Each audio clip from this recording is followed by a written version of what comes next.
llama, ¿no? Leonardo Torres Quevedo, el primer autómata ajedrecista y mucho más. Esto suena muy español, ¿verdad? Esto parece una historia muy española.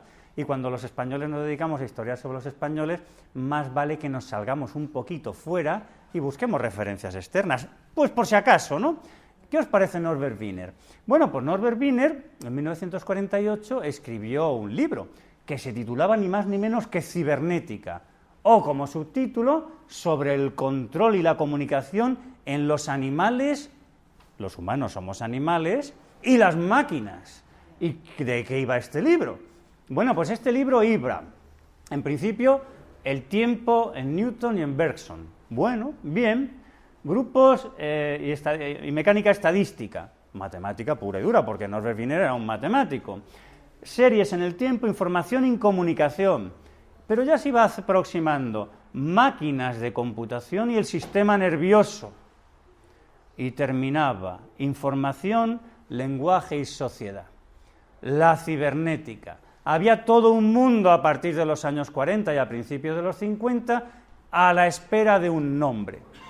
Y se aceptaba en ese momento ese nombre de cibernética. Una revista de divulgación como Sinergia, pues que va a hablar Andrés del Nuño, Camilo José Cela, nos habla de la ciencia de nuestro siglo, la cibernética. En la Real Sociedad Matemática Española y el CSIC se crea la revista de cálculo automático y cibernética, en el año 52. En el año 53, la Sociedad Española de Cibernética. Había un mundo naciente que era el de la cibernética. ¿Y de qué iba este libro en realidad? Pues muchas veces los libros los empezamos por el principio, pero otras veces ¿por dónde los empezamos? Por el final. ¿Cómo termina? ¿Y cómo terminaba este libro? Existe una cuestión que pertenece con propiedad a este último capítulo, lenguaje, comunicación, etcétera, que en realidad casi pues, se dudaría si es la culminación del argumento que maneja este libro. ¿Y cuál es cuál? ¿Existirá la posibilidad de construir una máquina que juegue al ajedrez? Esto es lo que se preguntaba en 1948 para terminar la cibernética como culminación de este mundo naciente. Bien, lo podríamos leer en español porque lo tenemos traducido, pero yo creo que da igual. Se había convertido Norbert Wiener en la referencia. Tan se había convertido en la referencia que en 1949 se piensa que hay que organizar un gran congreso mundial sobre estas cuestiones. En el año 50 se organiza y en enero del 51 inician las sesiones del primer Congreso Internacional sobre Máquinas de Calcular y Pensamiento Humano. Pero claro, el título que se le da en realidad, y por abreviar, es Congreso Internacional de Cibernética. ¿Podrán las máquinas pensar? Esa es la gran cuestión que se plantean en enero del año 51. Así está la comunidad científica. ¿Y a quién se invita como estrella estelar? Valga la redundancia, a Norbert Wiener. Y Norbert Wiener llega allí y se encuentra con que hay otra estrella que lo mismo le hace palidecer. Un autómata ajedrecista del que no tenía ni idea él que existía. Claro, ante el pecado de ignorancia y en la ciencia el no saber que existe algo sobre lo que tú estás diciendo, que hace falta que exista algo que ya existe, pues él juega contra la máquina y pierde. ¿Y qué hace el pobre Norbert Wiener después de estos dos palos? Primero ignorancia y después que te derrota la máquina. Pues me voy a consolar porque esto me ha dolido mucho. La prensa se dedica a ir la cara que se le queda al pobre cuando juega contra la máquina, ahí están simplemente colocando las piezas, le explican por qué ha sido derrotado. Así que me voy con Gray, que ha traído unas tortuguitas que siguen el sendero, así como unos primeros primitivos robots y demás, van siguiendo la línea, y así, bueno, por lo menos estoy feliz jugando un rato. Porque, ¿qué ha sucedido? Que el Congreso es Congreso Internacional de Cibernética, que lo que se está estudiando lo diga el idioma en el que se diga, porque esto es mundial, la máquina y el cerebro humano. Y nos están hablando de esto, que han venido los grandes, pero ¿de qué están hablando realmente? Que lo más importante, la cuestión que ilustra todo lo que estamos viendo, es que esa máquina con la que ha perdido, en este caso, Norbert Wiener, el creador de la cibernética, el padre de este congreso, es una máquina de un español, que se llama Leonardo Torres Quevedo. Una máquina con 3 piezas y que juega al ajedrez. Pero claro, un matemático no tiene por qué ser un buen jugador de ajedrez. Puede ser que Norbert Wiener sea un paquete y pierda contra la máquina. Así que, ¿qué tal si nos traemos un campeón mundial como Cervelli Tartakower a jugar contra la máquina en ese mismo congreso? Y Cervelli Tartakower juega contra la máquina y pierde contra la máquina. ¡Solo faltaba! Es que da lo mismo que sepas mucho que sepas poco. El programador de la máquina la ha preparado para que te gane siempre. El robot juega y gana. Lo que estamos celebrando en el Congreso de Cibernética, en realidad, lo más importante es lo que nos ha presentado el señor Leonardo Torres Quevedo. Piensan que lo ha presentado Leonardo, que se murió ya unos cuantos años antes, lo ha presentado su hijo, y ha derrotado, por ejemplo, a Tartakower. Sí, da lo mismo en qué idioma se cuente. Lo que ha sucedido importante en este Congreso es que se ha presentado un robot español, obra de Leonardo Torres Quevedo, que derrota a todo el que juega contra ello. Y da lo mismo el idioma. Un robot que juega al ajedrez y que te avisa cabreándose si le quieres hacer trampas. White to mate, claro, porque la máquina maneja la torre y el rey blanco y el humano maneja el rey negro intentando escapar del jaque mate. ¿Cómo funciona esta máquina? Bueno, vamos a lo primero de todo, porque ahora os lo voy a contar, a ver lo que sucede en nuestra España. Claro, en España van a tardar un poquito en enterarse. Cuando ya todo el mundo, en todos los idiomas, está diciendo que este gran congreso mundial, en realidad la estrella ha sido española, ¡anda! El famoso jugador de ajedrez de Torres Quevedo, es tan famoso que nadie se acordaba de él. Nuevamente de actualidad, pero ¿cuándo ha estado de actualidad? Estamos en el año 51. El hijo del gran precursor del automatismo lo lleva al Congreso de París, donde da mate a Tartakower. Claro que sí, ahora ya nos enteramos. Y el ABC publica en blanco y negro otro suplemento, la era de los robots. Ya todo el mundo se ha enterado lo importante que es esta nueva era que están haciendo. Triunfo del sabio español Torres Quevedo en la exposición cibernética de París. Ahora ya nos apuntamos al carro y nos acordamos de Leonardo Torres Quevedo. Las cuestiones importantes. ¿Qué es lo que hemos visto? Que existe una máquina que juega al ajedrez y que gana. Bueno, ahí estáis viendo la torre y el rey blanco y el humano que va a manejar el rey negro. Las ponemos las piezas en el tablero y ¿cuándo empieza la partida? Cuando el humano levanta el rey negro. Entonces se enciende la máquina y está esperando el movimiento del humano. Si el humano, en vez de poner el rey en cualquiera de los escaques alrededor de la casilla donde estaba inicialmente, pues estamos haciendo trampa. Posamos fuera de la zona de donde debiera estar nuestro rey, la máquina interpreta el movimiento y enciende una de las bombillas que tiene por aquí avisando, te has equivocado, vuelve a empezar, anda, empieza. A la tercera equivocación se desconecta automáticamente, así que no perdemos el tiempo y jugamos en serio. Bueno, pues vamos a jugar en serio. Ponemos el rey en la casilla que queramos, la máquina interpreta qué movimiento hemos hecho y ella solita toma una decisión. O mueve, ahora os explicaré el algoritmo, o mueve la torre o mueve el rey. Y así va funcionando hasta que nos da indefectiblemente el jaque mate final. Bueno, este es un autómata además magnífico, porque es que también habla. Mediante el gramófono, que queda oculto cuando bajas la tapa y solo queda el tablero, pues nos va anunciando los jaques, nos va anunciando si le hemos hecho trampa y, por supuesto, al final, pues nos dice jaque mate, se acabó la partida, porque siempre acaba la partida igual, con el jaque mate. Bien, y entonces, ¿por qué estamos aquí? Pues estamos aquí porque descubrí, no hace mucho, que se presentó por primera vez este ajedrecista, que sabíamos que estaba terminado en 1922, pero que no sabíamos cuándo se había presentado en público. Bueno, pues se presentó el 28 de junio del año 1923. Así que Ajedrez con Cabeza está siendo el pionero en anunciar que estamos conmemorando el centenario de la presentación del segundo ajedrecista en el Congreso de la Asociación Española para el Progreso de las Ciencias, celebrado en junio de hace 100 años en Salamanca. Bien, pero claro, esto de la cibernética no cuajó. Sí, la palabra existe, pero no es el mundo, ni Wiener tampoco es la figura de referencia, ¿verdad? Más nos suena, como en todo este mundo de la inteligencia artificial, etcétera, a Alan Turing. Claro, ¿puede pensar una máquina? Se supone que se preguntaba Alan Turing. pero a mí me gusta ver qué de verdad, qué era lo que decía de verdad.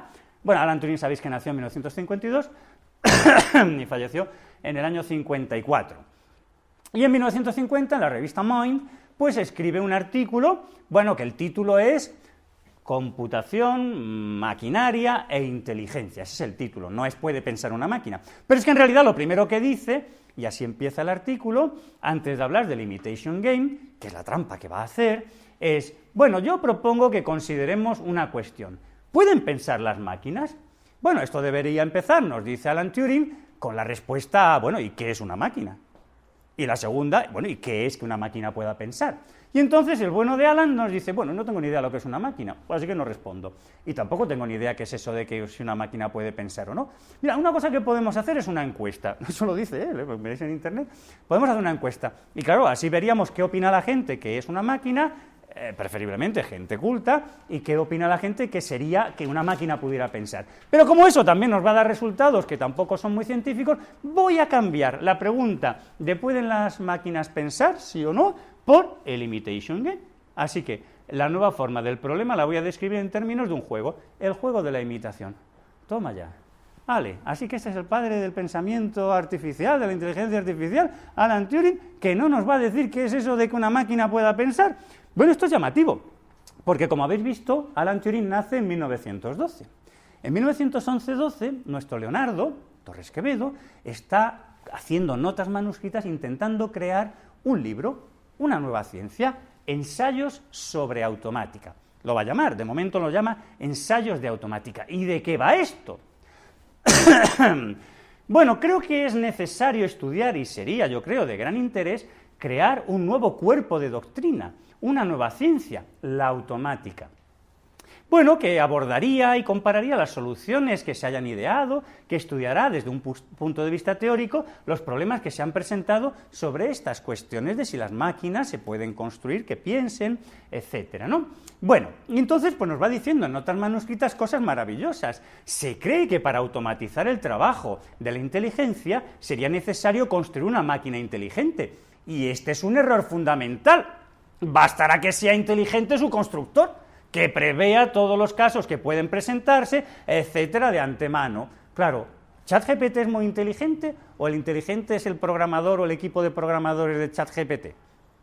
Claro, es la pregunta que nos tenemos que hacer. ¿Las máquinas crean programas o son los programadores los que crean máquinas o programas de lo que queramos?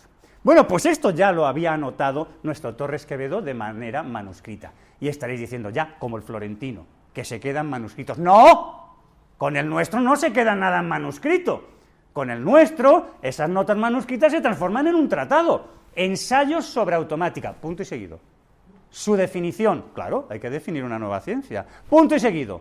Extensión teórica de sus aplicaciones. Porque dentro del libro no puede meter las máquinas.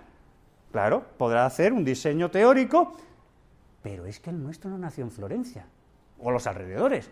Nació en Cantabria, en el Valle de Iguña. Y si tiene un tratado teórico, ¿por qué será? Pues porque tiene las máquinas en su cabeza que van a demostrar sus consideraciones teóricas, o viceversa. Si tiene en su cabeza unas máquinas nuevas para las que no existe una ciencia, tendrá que proporcionarnos una ciencia. Claro, los padres de la informática mundial son de dos tipos. O crean máquinas sin saber lo que están haciendo, el Mark I, el ENIAC, sí, hacemos una máquina, pero no sabemos lo que estamos haciendo, y alguien desde fuera nos dice, oye, mira, que lo que estabais haciendo era esto, los teóricos. O los teóricos que no crean máquinas, pero le explican a los otros lo que estaban haciendo porque no saben concebir máquinas. No, el nuestro hace las dos cosas a la vez. Construye unas máquinas y la teoría para las máquinas, o tiene una teoría en la cabeza que demuestra con máquinas. Bien. Pues, ¿qué dicen sus ensayos sobre automática? Que ya no están manuscritos, están publicados en enero de 1914. Pues nos dice que se llama autómatas, pues en general, a esas máquinas que hacen siempre lo mismo, ¿no? El patito que hace sí, el reloj de Cook, en fin, ya, pero eso no es interesante. Esos autómatas no. Los que interesan son otros, no los que imitan los gestos, sino las acciones del hombre. Claro. Y entonces nos dice, esto es un nuevo ámbito del saber. Pues tendremos que darle un nuevo nombre, vamos a llamarlo automática. ¿Y a qué se dedican esta nueva ciencia? Pues a los autómatas. Alan Turing en el año 50 no define nada. Nuestro Torres Quevedo sí. Vamos a ver lo que nos dice. Los autómatas deberán tener sentidos, termómetros, brújulas, dinamómetros, manómetros, aparatos sensibles a las circunstancias que deben influir en su marcha. Los autómatas deberán tener miembros, es decir, las máquinas o aparatos capaces de ejecutar las operaciones, claro. Los autómatas deberán tener la energía suficiente, pero no es eso lo más importante. Lo más importante es que tengan discernimiento. ¿Y eso cómo se le llama hoy en día? Inteligencia artificial. Es decir, que puedan ellos solitos, en cada momento, teniendo en cuenta las impresiones que reciben en ese momento, o las que han recibido anteriormente y han memorizado en su memoria artificial, ellos solos ordenar la operación deseada. Es necesario que los autómatas imiten a los seres vivos, pero no haciendo el patito todo el rato, sino ejecutando sus actos con arreglo a las impresiones que reciban y cambiando, adaptando su conducta en cada momento a las circunstancias, ellos solos. ¿Eso qué es hoy en día? A eso como lo llamamos desde el siglo XX, pero sobre todo en el XXI, robot, ¿verdad que sí? Bueno, pues en el año 13, cuando todavía no tiene el tratado teórico publicado, porque no se publica hasta enero del 14, lo que sí tiene es el ajedrecista. En realidad lo ha terminado en el año 12, porque estábamos celebrando el centenario ¿de cuál? Del segundo ajedrecista. Y si hay un segundo es porque habrá habido un primero. Y el primero es de hace ahora exactamente 110 años. Bueno, en junio de nuevo, porque es en junio cuando la Asociación Española para el Progreso de las Ciencias organizaba sus congresos. Y este se hace en Madrid en 1913. Y en ese primer congreso presentará Torres Quevedo su primer ajedrecista y se publica el catálogo de la exposición del material científico del congreso, donde nos cuenta qué es lo que está presentando. Ajedrecista Torres Quevedo. Bueno, convendría estudiar sistemáticamente los procedimientos de automatización usuales o posibles, constituyendo un cuerpo de doctrina que podría llamarse automática. El libro va a salir dentro de unos meses, el cual sería de gran interés para la construcción de máquinas y aparatos, y muy especialmente de máquinas de calcular. Para ilustrar esta nueva ciencia es para lo cual he construido el ajedrecista, que juega un final de partida, de torre y rey contra rey, etc., ¿no? Bueno, ¿se ha enterado alguien en Madrid de lo que presenta en el año 13? No. No te preocupes. ¿Se ha enterado alguien en Madrid? No, porque todavía no hay tratado. Pero en enero del 14 ya sí hay ensayos sobre automática.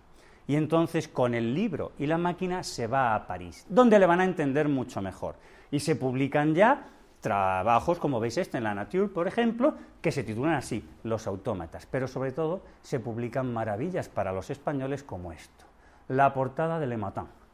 Un autómata que sabe jugar al ajedrez. Se puede concebir la construcción de autómatas que, a imitación de los seres vivos, adapten su conducta a todas las circunstancias. Pero no es eso lo que estáis leyendo, ¿verdad que no? Lo que estáis leyendo, ¿qué es? La máquina puede realizar el trabajo cerebral del hombre.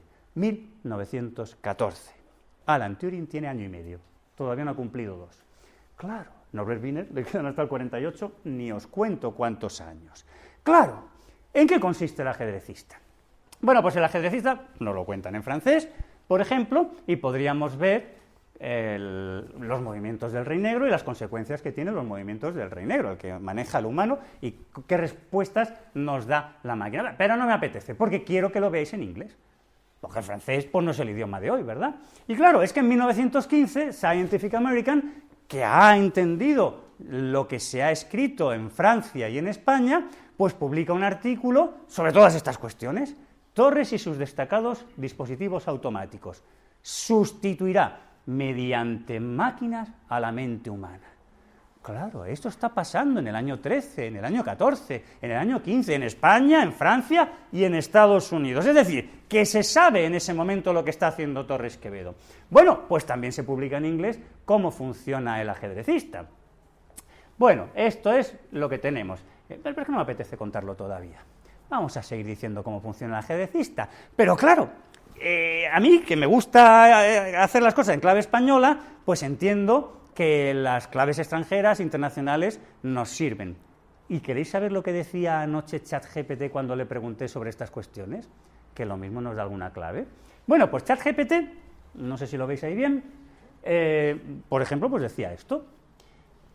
Si el ajedrecista, bueno, hay muchas preguntas que le hice, pero básicamente lo que le quería preguntar es si el ajedrecista era un descubrimiento rompedor en el campo de la inteligencia artificial, ¿puede considerarse que es la primera máquina que exhibía inteligencia artificial?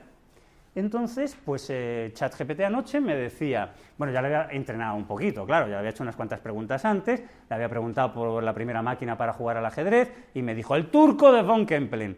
Y yo digo, oye, pero el turco de von Kempelen tenía un individuo dentro, no es una máquina. Y dice, bueno, sí, efectivamente, la primera máquina que hay que entender, que ya sí es de verdad, es la de Torres Quevedo. Y entonces le hago otra pregunta, es decir, le voy conduciendo hacia donde quiero, ¿no? Bueno, el ajedrecista ciertamente fue un significativo descubrimiento en el campo de las máquinas autónomas. Bueno, no sé si es una exageración considerar que es la primera máquina que exhibía inteligencia artificial, porque es complejo encontrar pues cuál fue la primera máquina. De hecho, me dice, podríamos considerar que una de estas primeras máquinas es el teorizador lógico del año 56. A ver, ChatGPT, vamos a hacerte una pregunta porque te estás escapando mucho, ¿no? A ver, entre el teorizador del año 56 y lo que nosotros hacemos, pues lo mismo tenemos que hacerte unas preguntas. Primero, ¿el teorizador lógico era una máquina o un programa?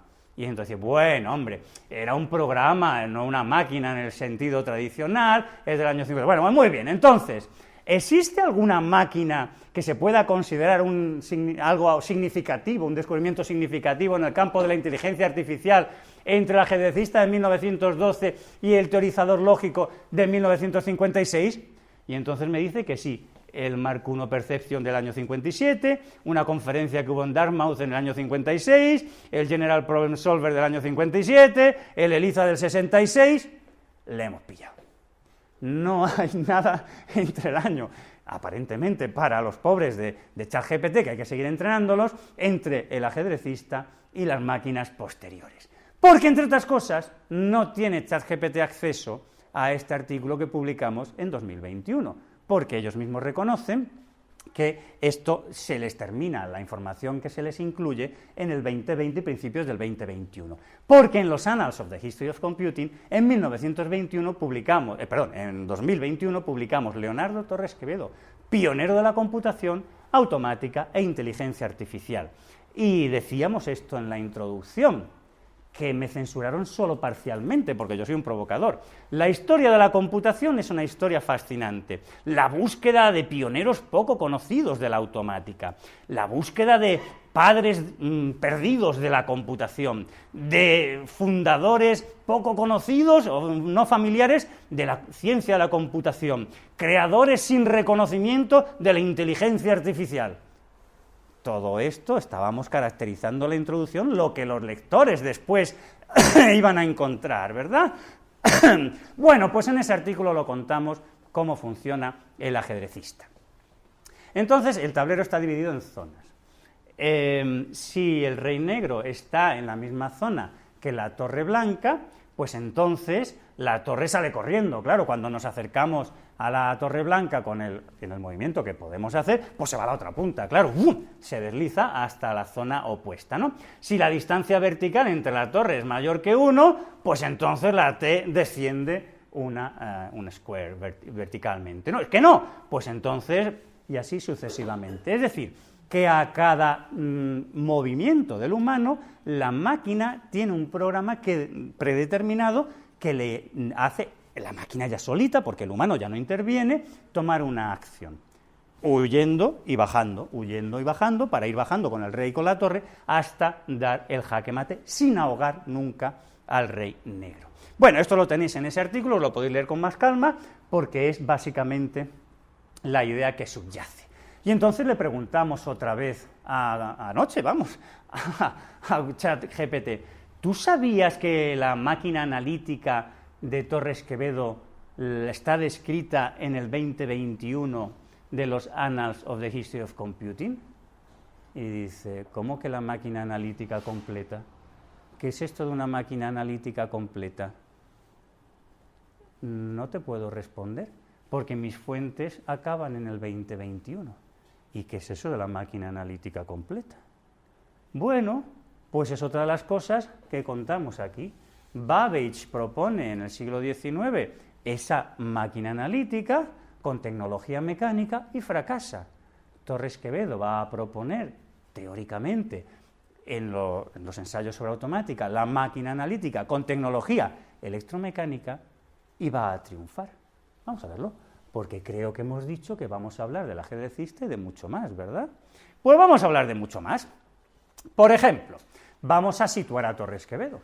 Le hemos dicho que es cántabro, pero los cántabros somos generosos y consideramos que es universal, os lo dejamos a todos, no hay ningún problema. Nació en esa casa, en Santa Cruz de Iguña, sigue existiendo la casa, esos fueron sus padres, el niño no estudia en Cantabria, estudia en Bilbao, estudia sobre todo en París, porque recibe una herencia y entonces puede estudiar en París, y claro, eso le va a abrir el mundo, porque le va a hacer internacional con la infancia.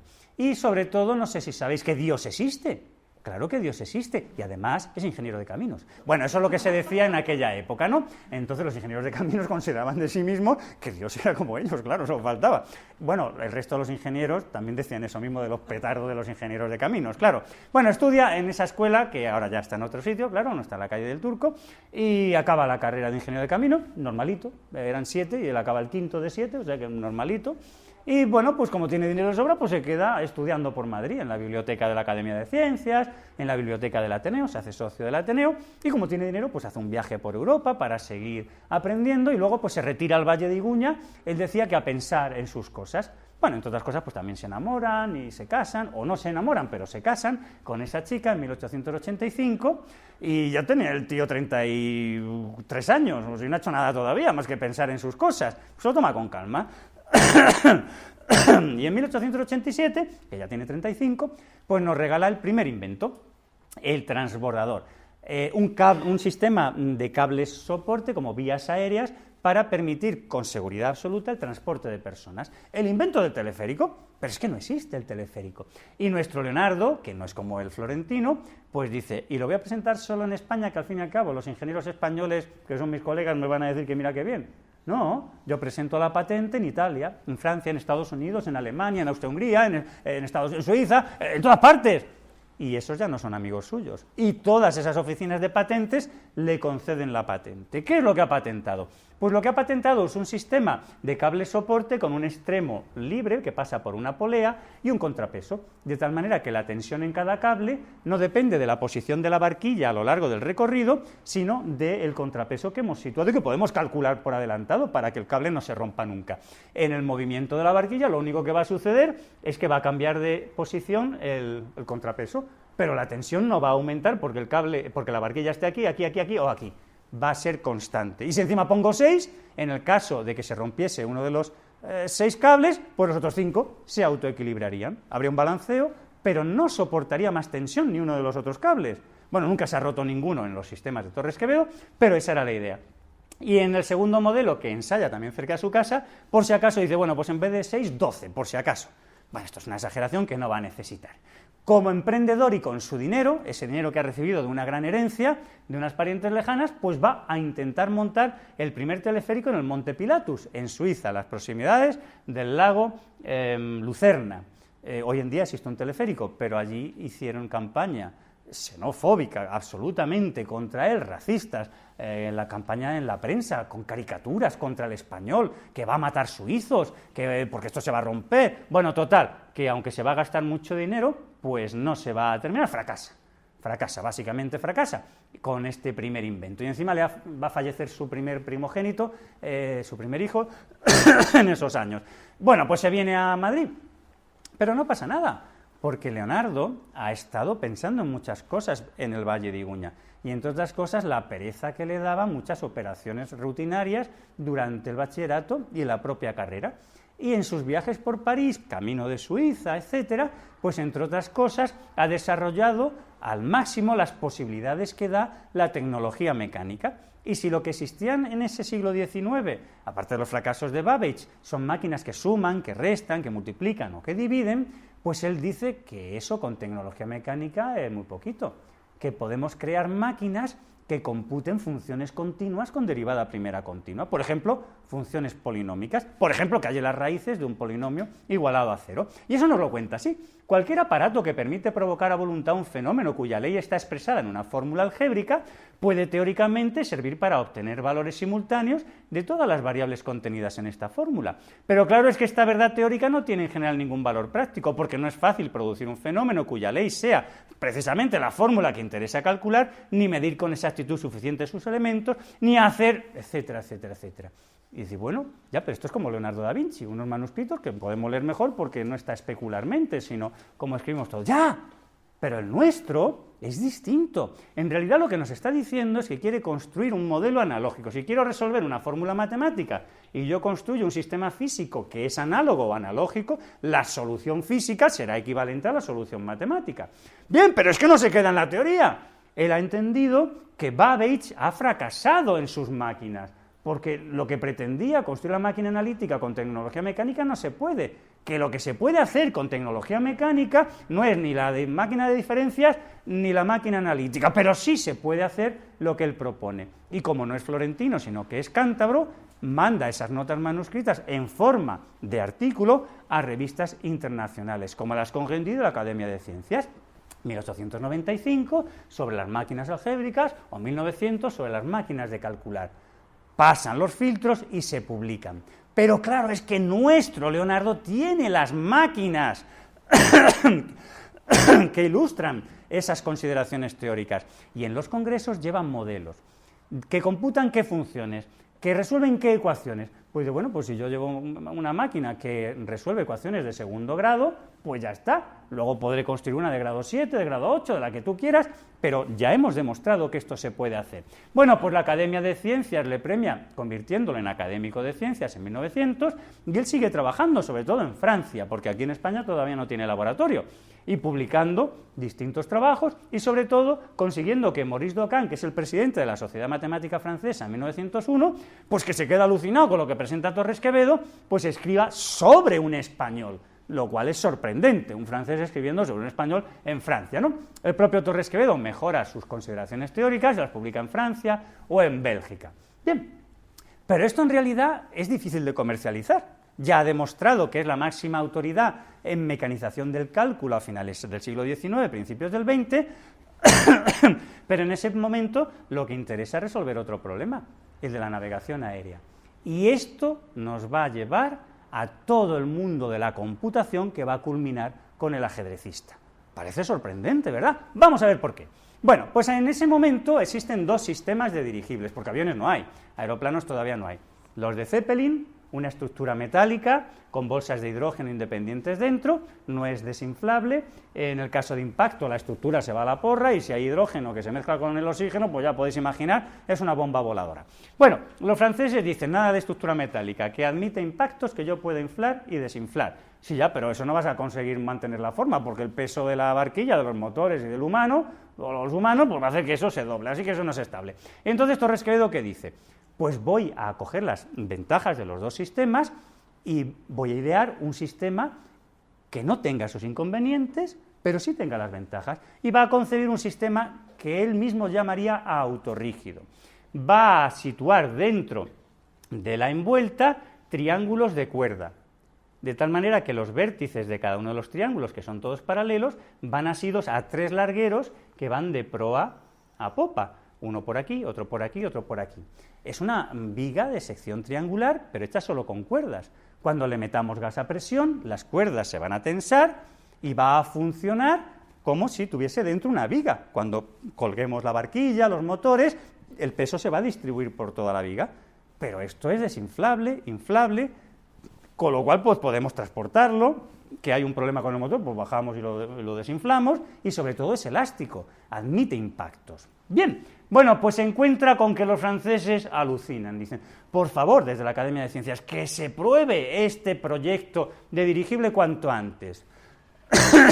Ya, pero los británicos dicen que no, que esto no se debe hacer así, porque Severo se acaba de matar con un dirigible lleno de hidrógeno. Claro, un motor de combustión debajo de una envuelta llena de hidrógeno es una bomba voladora, y encima los pilotos fuman.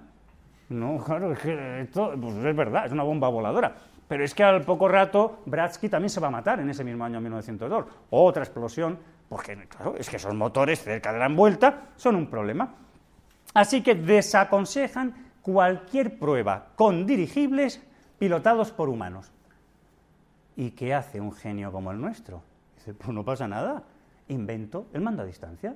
Y se acabó el problema, ya no nos hace falta que haya pilotos a bordo, lo va a llamar Telequino, y antes de que acabe ese año 2, va a presentar la patente en Francia, y al año siguiente en Estados Unidos, en el Reino Unido y en España. ¿Y esto qué es lo que es? Bueno, pues debe ser algo impresionante, porque cuando lo presenta el 3 de agosto de 1903 en París, en la Academia de Ciencias de París, el New York Herald o el Daily Messenger, toda la prensa mundial se quedan alucinados. Ha presentado un aparato de teledirección que puede teledirigir, os lo leo, ¿no? Es una aplicación de la telegrafía sin cables que permite teledirigir barcos, dirigibles y sobre todo, porque no hay dirigibles todavía, barcos pues, pocos, y sobre todo torpedos sin la presencia de un humano a bordo. Eso es lo que ha presentado en París, un telequino que ha demostrado sus consideraciones teóricas plasmadas en una patente. Claro, entonces nos encontramos con una sorpresa española. En las autoridades políticas dicen, tenemos un genio, hemos descubierto un genio, y para variar vamos a crear para él un centro de investigación, el Centro de Ensayos de Aeronáutica. Se publica en la Gaceta el 4 de enero, como Torres Quevedo ya lo sabe desde diciembre, ya ha hablado con el dueño del frontón Betty High de Madrid para que, como en realidad, no sé si sabéis un poco lo que era el frontón Betty High. Bueno, el frontón, todos los frontones en Madrid, a finales del siglo XIX, pues no existían. El juego de la pelota se hacía en San Sebastián, sobre todo en verano, ¿no? Cuando la reina estaba por allí de veraneo. Pero algunos empresarios dicen, ya, pero eso es en verano, ¿y por qué no nos traemos a la capital en invierno el juego de pelota? Y más que el juego de pelota, las apuestas asociadas al juego de pelota. En realidad lo que se formaban en Madrid eran casas de apuestas asociadas a lo que fuese, pues, carreras de galgos, bueno, pues carreras de galgos, juego de pelota, bueno, pues juego de pelota. Y entonces, en 1893, 1892, pues todavía es un éxito, pero para el 94 la revista El Pelotari dice, esto es un escándalo, se está muriendo la gente suicidándose porque se arruinan, es que las partidas están amañadas. Todo esto leéis la revista El Pelotari, que está digitalizada, y ven que los jugadores de verdad están escandalizados con lo que está pasando. Bueno, pues en ese año 94, un empresario, José Arana, luego tendrá teatros y otras cosas, el caso es ganar dinero, le da igual, pues monta una casa de apuestas en el frontón Betty High, que le ha encargado a Joaquín de Rucova, que también es de Cantabria, que hace pues un apaño. Esta parte de delante, que es la fachada, que da a la calle Marqués de Riscal, pues es una copia del Ayuntamiento de Bilbao, y lo que hace dentro pues es neomudéjar precioso, ¿no? Bien, pues como está muerto risa desde el año 97, porque lo han tenido que cerrar, porque ha fracasado económicamente, porque llega tarde, cuando ya esto no funciona, lo del frontón, bueno, de las apuestas asociadas al juego de pelota, pues Torres Quevedo lo puede alquilar muy barato. Y allí va a montar su taller de construcción de globos y su taller de construcción de los mandos a distancia efectivos, del telequino. Y lo primero que va a hacer es eso, que es más rápido, el primer telequino, el primer mando a distancia del mundo, porque lo que ha llevado a París es un modelo de demostración, pero que no ha teledirigido un coche, no ha teledirigido un barco todavía. Bueno, pues allí en el frontón Betty High va a teledirigir el primer coche eléctrico teledirigido de la historia. Eso lo cuentan las revistas de los ingenieros industriales, porque invita a las pruebas a todos los catedráticos de la escuela y a los alumnos de los últimos años. Y sobre todo, cuando el alcalde de Bilbao vaya en febrero del año 5 a ver lo que está haciendo Torres Quevedo, pues va a encontrar que está construyendo un barco eléctrico teledirigido, una barca que va a llevar al estanque de la casa de campo. Y como los de Bilbao son como lo son, dicen, no, eso es una lancha, una barca, vente a Bilbao, creamos una comisión entre el ayuntamiento, la diputación y demás, compramos un barco y le ponemos allí el motor eléctrico y tú lo telediriges y hacemos unas fiestas. Y eso es lo que va a hacer en el año 5 Leonardo Torres Quevedo. El bote Vizcaya, bueno, ahora vais a ver las dimensiones, aquí ponemos a dos personas aquí al lado, 20 metros de eslora más o menos, ¿no? ¿Y cómo funciona el telequino? Pues desde un emisor de ondas hercianas mandamos pulsos. Él había pensado que puntos y rayas le daba más juego, pero en un momento dice, no, lo que hacemos es mandar pulsos, un pulso, dos pulsos, tres pulsos, cuatro pulsos, cinco pulsos, ¿no? Entonces, bueno, pues muy bien, pero eso no es lo importante es el receptor, claro. ¿Qué tiene el receptor? Pues lo primero, una memoria artificial, y que almacena un pulso, o dos, o tres. Mandamos uno, y esperamos 5 segundos. la máquina ha esperado, el receptor, 5 segundos. Si está durante 5 segundos sin recibir más pulsos, como tiene un contacto retardado, va el muelle cerrándose y cuando han pasado los 5 segundos, ¡pam!, ejecuta la orden, bueno, empieza el proceso de ejecución de la orden implícita en ese único pulso, que puede ser arrancar el motor. Si lo hubiésemos mandado 3, sería motor más rápido, 4 a babor, 5 a estribor, 6, bueno, lo que queramos. La clave está en que es el receptor el que analiza, toma de su memoria el número de pulsos y entiende él solito qué orden está implícita en esa cantidad de pulsos. Toma decisiones. ¿Qué es lo que ha inventado Leonardo Torres Quevedo? El mando a distancia ya está. No solo eso. Bien, pero como estamos viendo, a él lo que le interesa es teledirigir dirigibles, es decir, inventar los drones, que estamos diciendo claramente, ¿no? Bueno, pues en ese frontón Betty High, Alfredo Quindelán, que en ese momento solo es capitán, luego será el general del Ejército del Aire, y es el ayudante de Torres Quevedo. Lo primero que va a hacer Quindelán es cubrir el frontón Betty High. Se han gastado una millonada en rehabilitar el frontón Betty High, el Ayuntamiento de Madrid. No saben qué hacer con ello.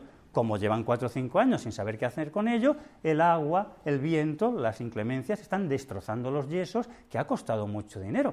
Es que ese frontón tiene que estar cubierto para que se pueda utilizar. Bueno, Quindelán ya lo cubrió para proteger el secreto de lo que se estaba haciendo allí dentro, ¿no? Bueno, pues allí se va a construir ese dirigible, ese nuevo dirigible, y Torres Quevedo va a mejorar la patente del año 2 en ese verano del año 6. Y ese dirigible, pues, va a ser realmente un éxito, como vamos a ver a continuación. Y de nuevo, Torres Quevedo, si tiene una patente española, si la hace en Francia ya está, pero si la tiene en España, rápidamente la patenta en Francia, en el Reino Unido o en Estados Unidos. Bueno, pues eso es lo que hará al año siguiente. Traslada a Quindelán el dirigible a Guadalajara para poder hacer pruebas con el Servicio de Aerostación Militar. Y mientras, pues Torres Quevedo se va a Bilbao. Os decía el tamaño, este es el rey Alfonso XIII, este es Torres Quevedo explicándole al rey Alfonso XIII en qué consiste el telequino. Bien, y se lo explica y se hacen pruebas públicas que, claro, son un éxito brutal. Ya ha teledirigido un coche en Madrid, en el frontón Betty High, y ahora va a teledirigir el bote Vizcaya en el puerto de Bilbao en septiembre de 1906. Aquí tenemos las baterías eléctricas, los servomotores, el mástil, bueno, la antena, etcétera, en los sketches. Pero es que realmente Torres Quevedo tiene en su cabeza algo mucho más completo, porque no quiere teledirigir aparatos y ya está. Vamos a ver lo que nos dice. Si a esos globos dirigibles que podemos teledirigir, que son sensibles a la presión barométrica, barómetros, a la orientación magnética, brújulas, a las ondas hertzianas, lo mismo que a manómetros, en fin, montones de aparatos que le podríamos poner, pues en realidad esos globos se convertirían en autómatas, que seguían obedeciendo las impresiones recibidas, que tienen, permítaseme la frase, una vida de relación mucho más complicada que la de las máquinas industriales, porque no se limitan a ejecutar un trabajo mecánico, sustituyen al trabajo inteligente en operaciones que parecían reservadas a las personas. 1905. Esto es lo que para Torres Quevedo es el telequino. En 1905, ¿dónde estaba Turing? O yo qué sé, la mente debe saber qué padres, ¿no? Se podría ir muy lejos por este camino en 1905, pero es ya prudente detenernos. Sería demasiado fácil, con un poco de imaginación, idear y autómatas capaces de ejecutar las operaciones más complicadas, pero no es seguro que en 1905 yo pueda materializar estos inventos. Bien, lo que sí está claro es que ha inventado el mando a distancia. Y así nos lo certifica el Instituto de Ingenieros Eléctricos y Electrónicos desde el año 2007, cuando concedieron un milestone. En 1901, el ingeniero español Leonardo Torres Quevedo comenzó el desarrollo de un sistema que llamó telequino y que era capaz de realizar movimientos mecánicos a distancia. El sistema era una manera de testar, de ensayar globos dirigibles de su creación sin arriesgar vidas humanas. En 1902 y 1903 solicitó varias patentes del sistema. Con el telequino, Torres Quevedo estableció los principios operacionales del moderno sistema de control remoto sin cables. El inventor del mando a distancia completo, moderno, se llama Leonardo Torres Quevedo, no se llama Branly y desde luego no se llama Tesla. Bien. Pero estas pruebas en Bilbao van a ser extraordinarias, porque ha habido empresarios, ha habido políticos y sobre todo estaba el rey.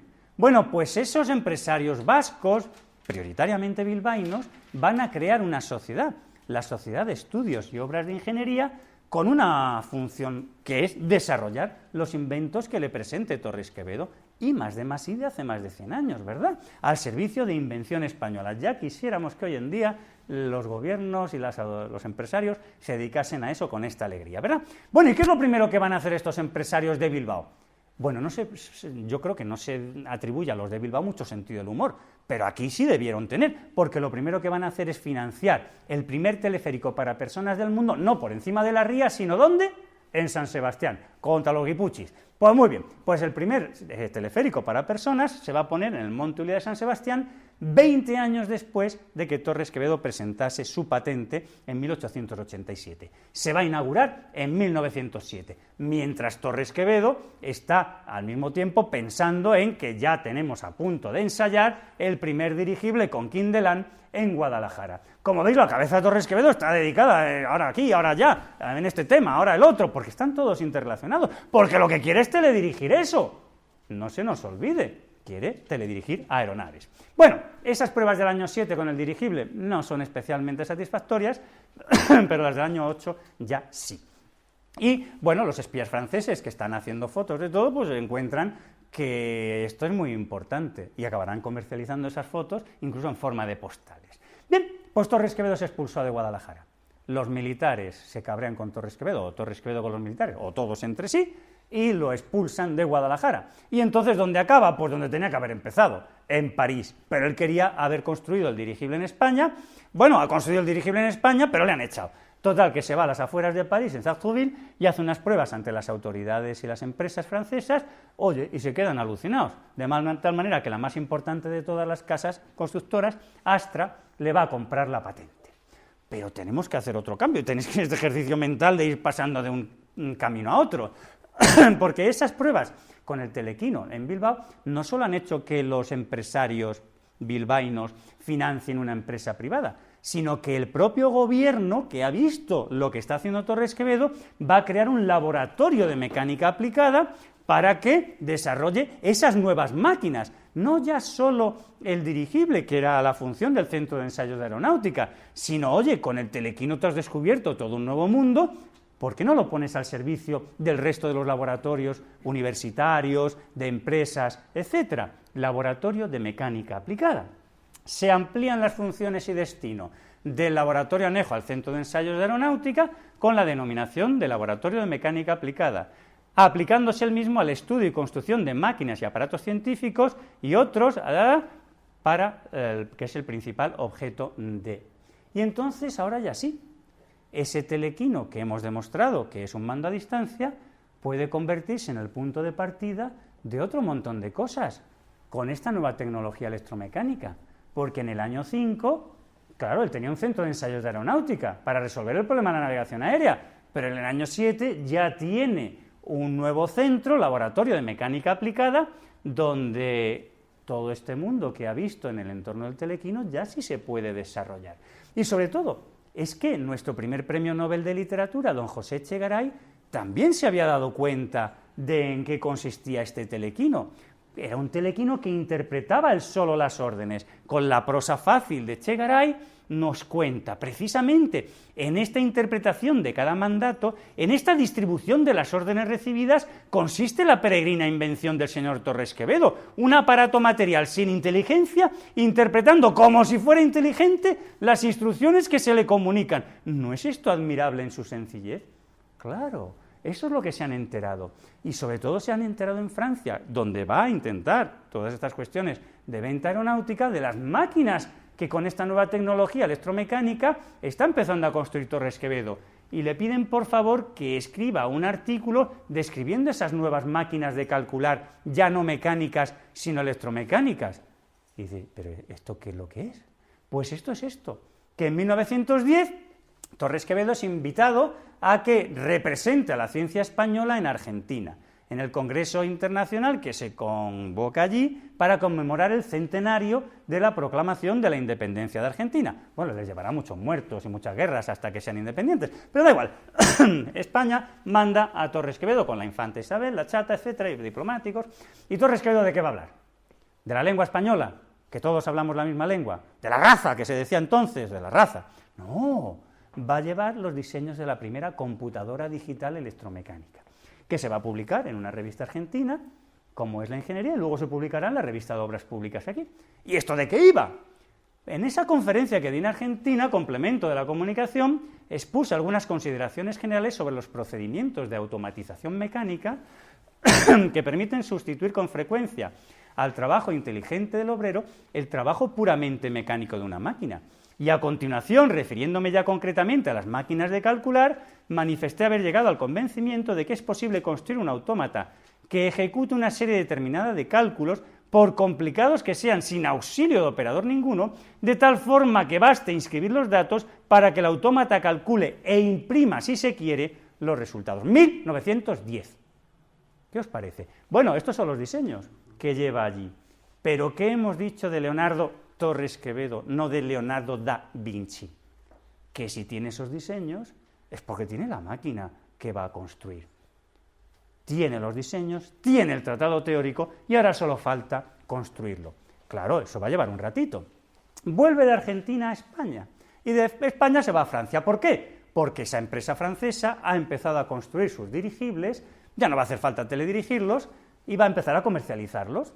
El Astra Torres número 1, que va a ser un éxito total, que se va a integrar en el ejército francés, va a participar en desfiles, etc. Pero que solo el punto de partida. El ejército francés va a encargar a la empresa Astra que desarrollen un dirigible de 23.000 metros cúbicos, tan grande como los cepelines de la época, pero sin estructuras metálicas dentro, por los que Torres Quevedo va a cobrar una fortuna. Por cada metro cúbico cobraba 3 francos.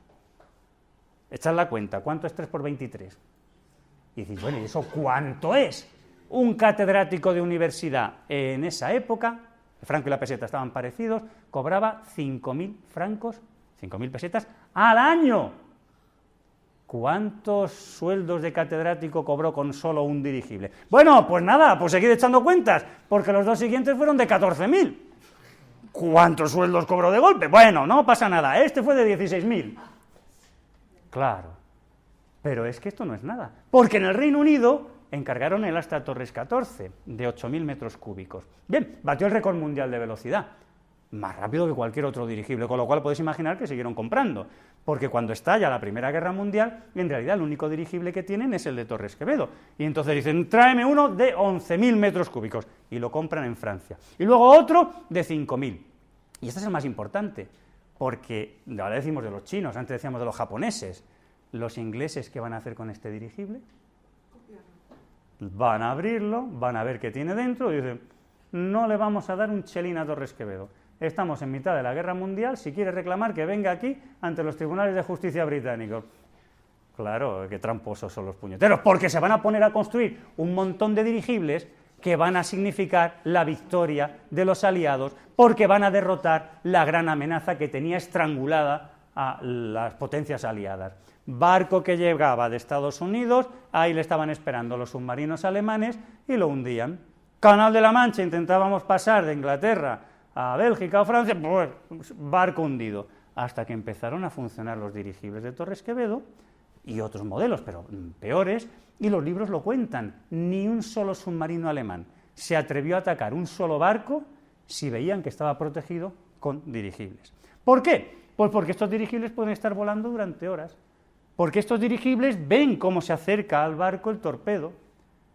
Sabía cualquier submarino que tiene que funcionar en inmersión para lanzar los torpedos, que los dirigibles iban a ver de dónde había salido ese torpedo. Y a 80 kilómetros por hora iban a llegar a donde estaban.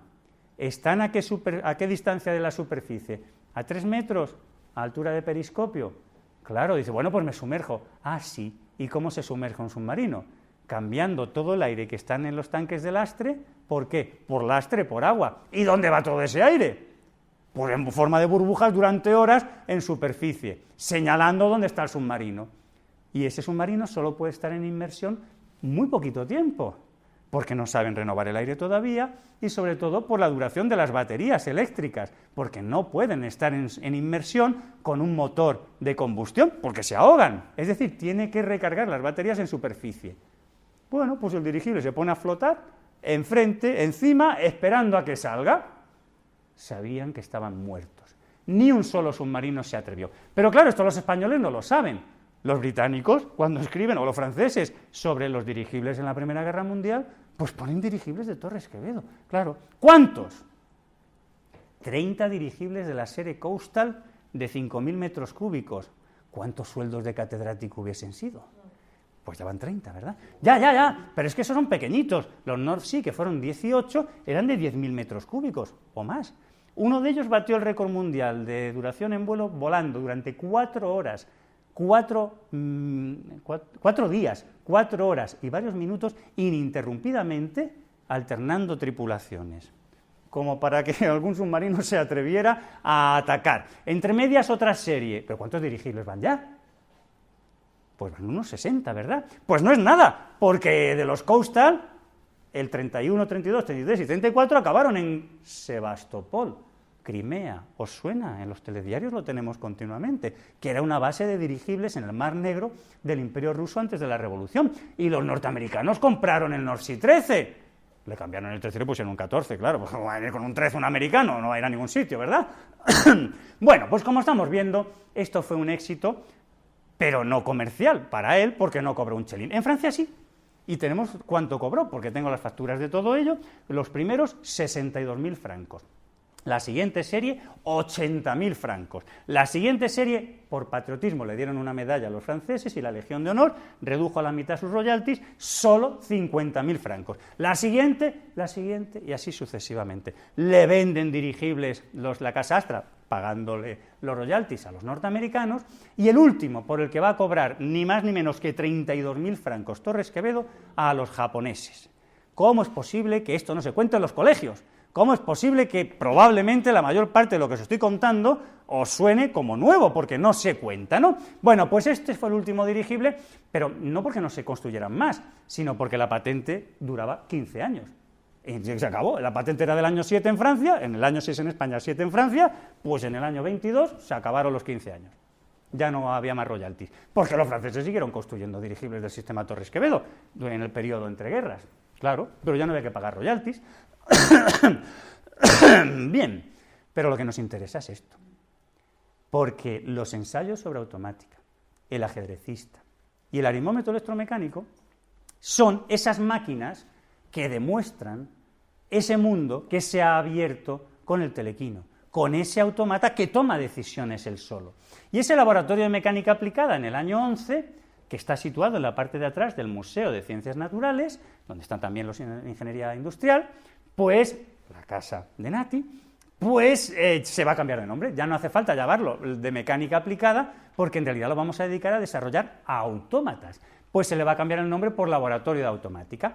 Es verdad que va a construir por fin la máquina algébrica que ha diseñado a finales del siglo XIX, una máquina que resuelve ecuaciones de grado 8, ni más ni menos. Bueno, pues ya había hecho una de grado 2, dice, no, pues una de grado 8, y que nos imprime los resultados también. Bueno, estas máquinas están en la Escuela de Caminos de Madrid, las podéis ver en el Museo Torres Quevedo. Claro, y aquí es donde Torres Quevedo empieza a pensar en esta nueva ciencia. En el año 11, en el año 12, pues lo que os he ido contando, ¿no? Pero sobre todo, ha construido ya el telequino y ha construido en el año 9-10 esa máquina que ha presentado en Argentina. Porque no es Leonardo da Vinci, es Leonardo Torres Quevedo, no es florentino, un mito, aire. Es real, es tangible. Tiene por fin, en enero del año 14, el libro, los ensayos sobre automática, su definición, extensión teórica de sus aplicaciones, y ya tiene 2 autómatas. El telequino, que ya tenía, y la máquina de multiplicar eléctrica. ¿Y de qué va este nuevo aparato? Esta nueva idea. Claro, no va del ajedrecista, porque el ajedrecista no aparece en los ensayos. En los ensayos, de lo que va a hablar es de cómo resolver el problema de Babbage, la máquina analítica, el computador programable. Ese es el ámbito de la extensión teórica de sus aplicaciones. El ajedrecista es inmediato. Se encuentran en las descripciones de máquinas ejemplos de intervenciones, ya, pero eso no es. A mí me interesa la automática, que va a dedicarse a los autómatas. El ejemplo que he de escoger para ilustrar mis explicaciones está bien indicado, las máquinas analíticas. A eso va a dedicar sus ensayos sobre automática, a los diseños de una computadora programable.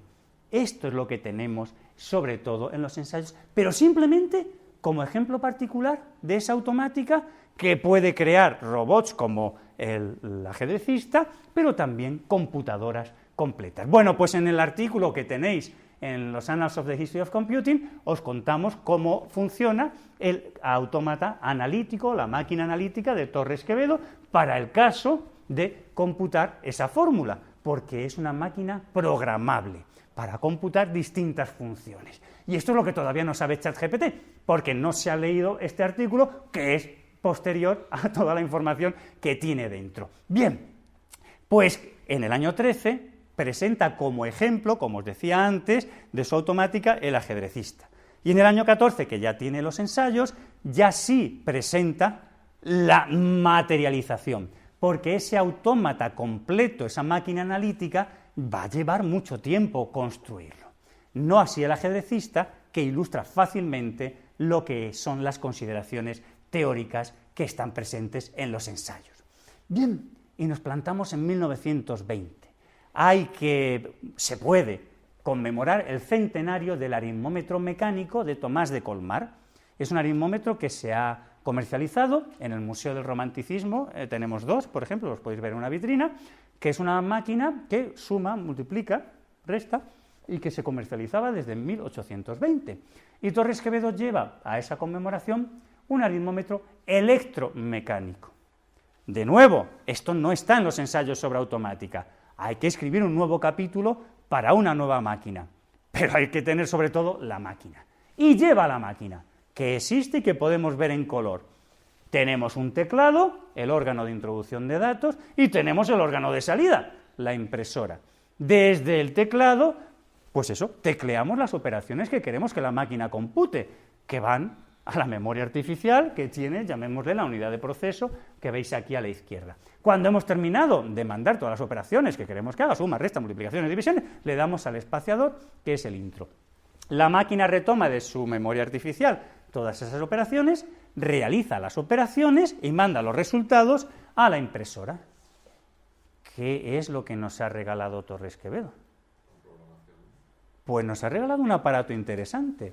Cuando en 1990 se organiza en Francia una magna exposición antológica sobre 350 años de la informática, desde Pascal al ordenador, la pascalina, al ordenador, pues en el capítulo del ordenador, pues nos hablan pues de la oficina del censo, de Hollerith.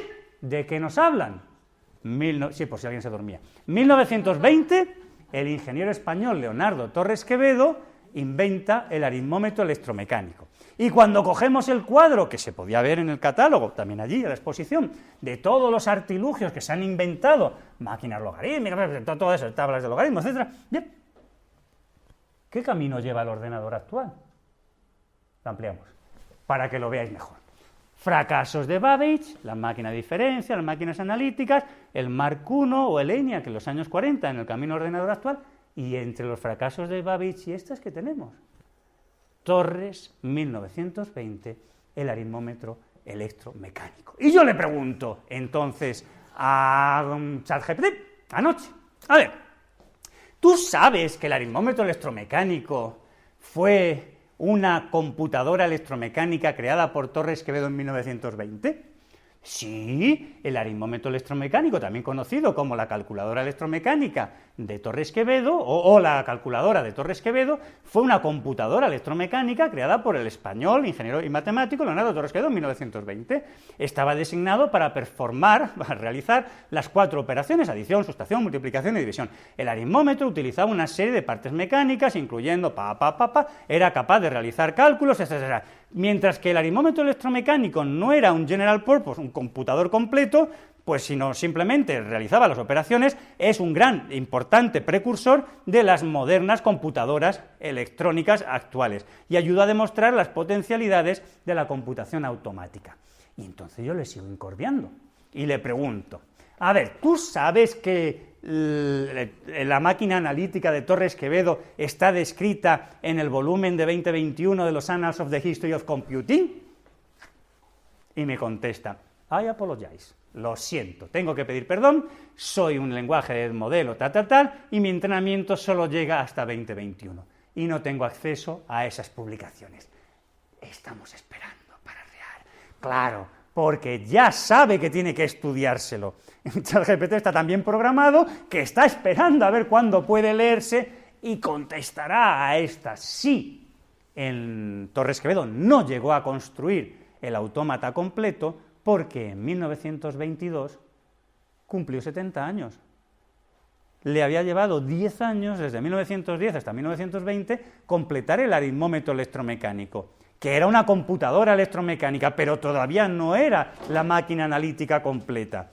Hecho cuentas, siguió construyendo, porque eso sí nos consta, esa máquina analítica, porque había demostrado que se podía construir, pero no llegó a terminarla.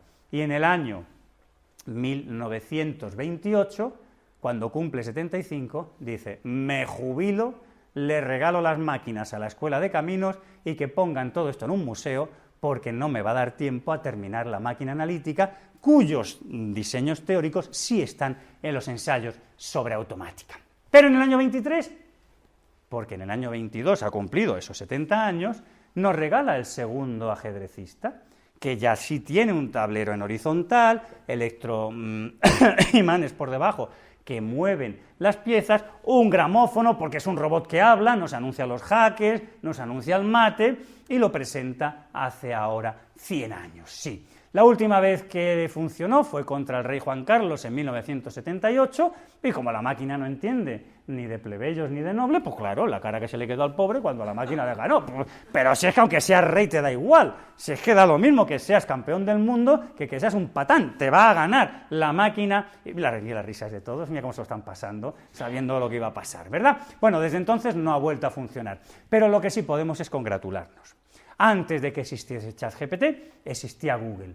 Y en el año 2012 había que quisieron conmemorar Google Europa un hito en la historia de la computación y tocaba a España. Y entonces vienen a España, jajaja, jijiji, ¿qué vamos a conmemorar en España? Jajaja, jijiji, ¿qué tenéis vosotros? Y le preguntan a los de la Escuela de Telecomunicaciones. Dice, hombre, pues sabrían los de la Escuela de Telecomunicaciones, no tienen ni puñetera idea. Y entonces, pues el catedrático llama a mi padre, que es el que había estudiado esto desde los años 70, ¿no? Y mi padre dice, oye, Paco, el que sabe de verdad estas cosas eres tú. El ajedrecista, porque sería el ajedrecista en esta época, estaba terminado en 1912. Bueno, yo miro toda la documentación y demás, y descubro una carta que le escribe Leonardo a su hijo Gonzalo, que es su ayudante, donde le dice, oye, ya esto está terminado, lo que pasa es que a veces se atasca, oye, que no me atrevo a presentarlo hasta que gane siempre, porque es que sí, va a quedar la imagen un poco así, ¿no? Y por eso lo presentó en junio del año 13. Bueno, yo le enseñé las cartas a los de Google, oye, ¿entendieron lo que les habíamos explicado o no? Porque desde octubre de 2012, el blog oficial de Google dice que estábamos a punto de celebrar el centenario del ajedrecista de Torres Quevedo, que era ni más ni menos que el inventor del primer computer game. Por eso a veces los periodistas dicen videojuego. No, vídeo no hay vídeo. Computer game, si queremos llamarlo así, pues venga, vale, muy bien. Pero videojuego todavía no. Pero da igual, ¿es el primer juego de ordenador de la historia? Pues lo mismo exageran un poco, pero para una vez que exageran a favor nuestro, pues tampoco vamos a decirles que no. Bueno, pero es que Torres Quevedo es el ingeniero total, como estáis viendo, ¿verdad? Y ese, bueno, os lo he puesto poquito, ¿no? Ese teleférico, ese primer teleférico del mundo, allí en el monte Ulía, os lo he puesto poco porque realmente no es el que conocemos. El que conocemos es el clon que se hizo en 1916. ¿Dónde? En Niágara. Sobrevolando las aguas del río Niágara, algunas son aguas territoriales de Estados Unidos, otras de Canadá, porque el río hace de frontera, y que no es lo importante. Lo importante es que 100 años después sigue funcionando como el primer día. Y yo no sé aquí cómo estáis de sensibilidades y de banderas, pero está pintado con el rojo igualdad de la bandera de España, que aquí eso no está tan claro que se pueda hacer, pero allí en Estados Unidos sí, en Canadá sí. Y desde los años 80 está pintado con esos colores. Es verdad que como lo de español le suena a latino, pues le han quitado el Spanish Aerocar, que era el nombre, y le llaman el Whirlpool, el remolino, Aerocar.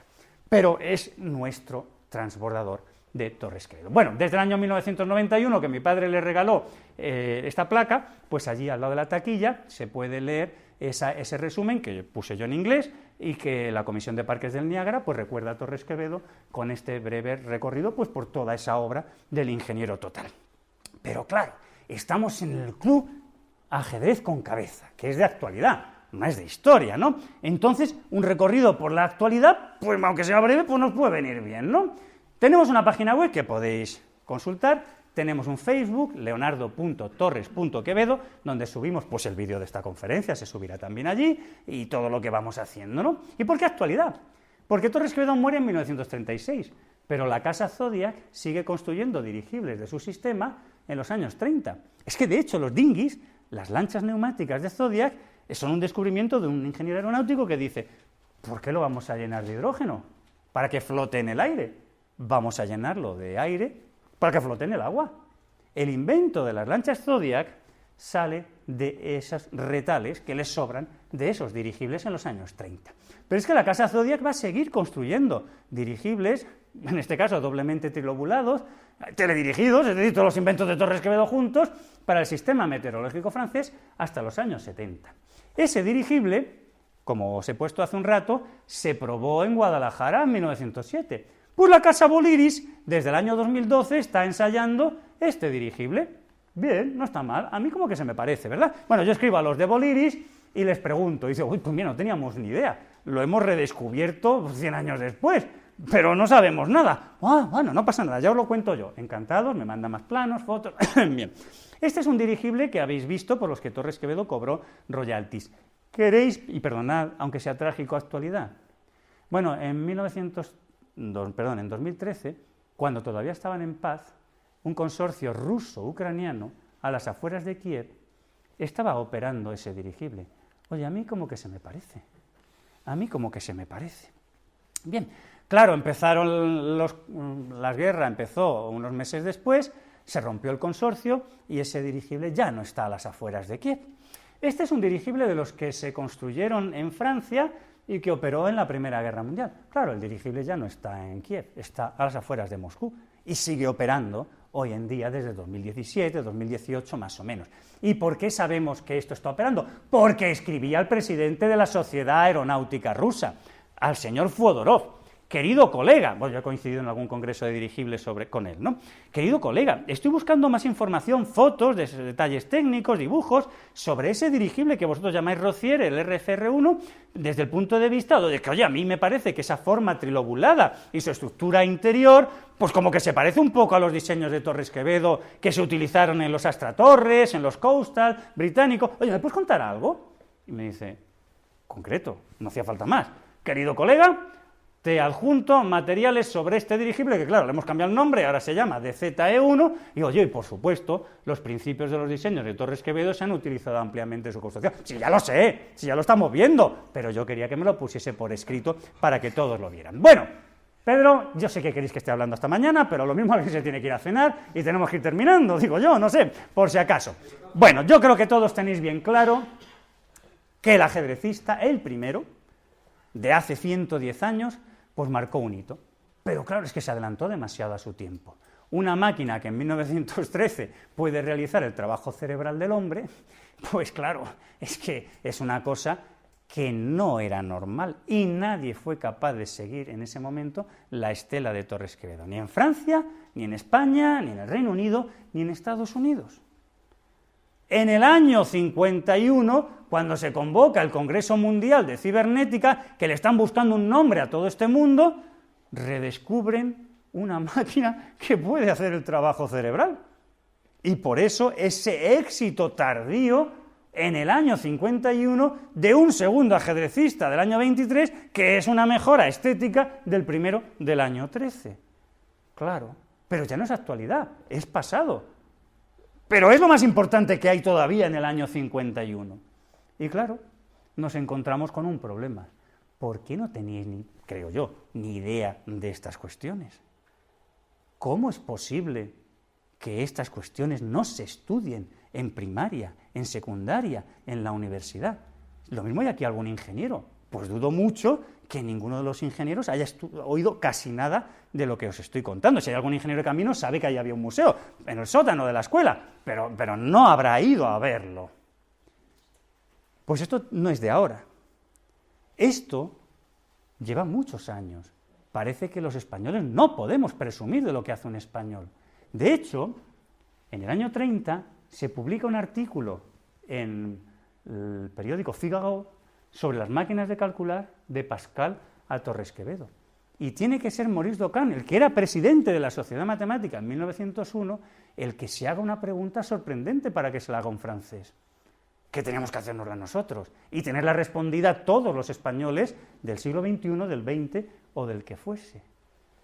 ¿Acaso no deberíamos considerar a Torres Quevedo el más prodigioso inventor de su tiempo?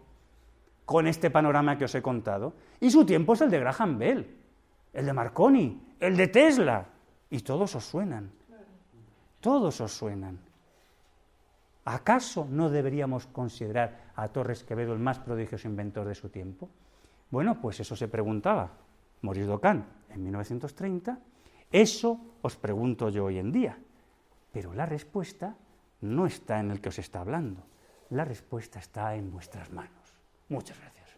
Vamos a ver, no existen aeroplanos al comenzar el siglo XX. El primer, llamémosle, vuelo catapultado con un motor de bicicleta de los hermanos Wright es de diciembre del año 1903. Y que un aeroplano pueda despegar con su propio motor, hacer unas evoluciones y aterrizar sin matarse el piloto por el camino, pues les va a llevar bastantes años todavía. Realmente no va a haber aeroplanos efectivos hasta la Primera Guerra Mundial. Para que te sitúes, en 1911 llegan a España los primeros aeroplanos y Quindelán, Vives, todos estos lo prueban, y los pilotos de esos aeroplanos tienen la consideración de pilotos de guerra. Es decir, que sus viudas, porque unas cuantas quedaron viudas, iban a cobrar lo mismo como si sus maridos hubiesen muerto en una acción bélica, porque la probabilidad de matarse con esos aeroplanos era altísima. Hasta la Primera Guerra Mundial no van a ser efectivos. Entonces, los dirigibles son, en principio, las únicas aeronaves que se consideran que pueden resolver el problema de la navegación aérea al acabar el siglo XIX y empezar el XX. En la Primera Guerra Mundial, los aeroplanos, bueno, habéis visto que si el Barón Rojo, que si, bueno, los héroes de tal, bueno, esos aeroplanos pueden estar volando unos minutos, pero no horas. Es decir, que no pueden hacer vigilancia de costas, no pueden escoltar convoys, lo que pueden estar es esperando por telegrafía sin hilos o por radio que le avisen de la presencia del enemigo, que despeguen, intenten bombardear y se vuelvan corriendo a la base. Esa es la situación. No hay bombardeos del Reino Unido por parte de aeroplanos bombarderos alemanes, eso es de la Segunda Guerra Mundial.